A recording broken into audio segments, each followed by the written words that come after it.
ನನ್ನ ಹೆಸರು ಮೋನು ಸಿಂಗ್. ನಾನು ಪೂರ್ವ ದೆಹಲಿಯಲ್ಲಿ ವಾಸಿಸುತ್ತಿದ್ದೇನೆ. ನನಗೆ 2 ಮಕ್ಕಳಿದ್ದಾರೆ. ನನ್ನ ಕಿರಿಯ ಮಗ ಯಶ್ಮಿತ್ ಸಿಂಗ್ಗೆ ಸುಮಾರು 7-8 ವಯಸ್ಸಿರ್ಬೋದು. ಆ ಸಮಯದಲ್ಲಿ ಅವನಿಗೆ ತುಂಬಾ ಜ್ವರ ಬಂದಿತ್ತು. ಆದ್ರಿಂದ ಆ ಸಮಯದಲ್ಲಿ ಕೊಡಬೇಕಾದ ಲಸಿಕೆನ ನಾವು ಕೊಡ್ಸಕ್ಕಾಗ್ಲಿಲ್ಲ. ಹೀಗೆ 2-3 ತಿಂಗಳು ಕಳೆದೋಯ್ತು. ನಾವು ಲಸಿಕೆಗಳನ್ನ ಹಾಕ್ಸೋದನ್ನ ಮರ್ತ್ಬಿಟ್ಟಿದ್ವಿ. ಆದ್ರಿಂದ ಸರಿಯಾದ ಸಮಯಕ್ಕೆ ಅವನಿಗೆ ಲಸಿಕೆಗಳನ್ನು ಕೊಡಕ್ಕೆ ಆಗ್ಲಿಲ್ಲ.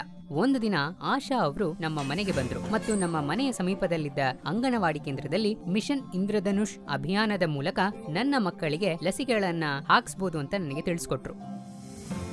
ನಾನು ಆಶಾ ಅವರ ಜೊತೆಗೆ ಹೋಗಿ ನನ್ನ ಮಕ್ಕಳಿಗೆ ಉಳಿದ ಎಲ್ಲಾ ಲಸಿಕೆಗಳನ್ನು ಹಾಕಿಸಿದೆ.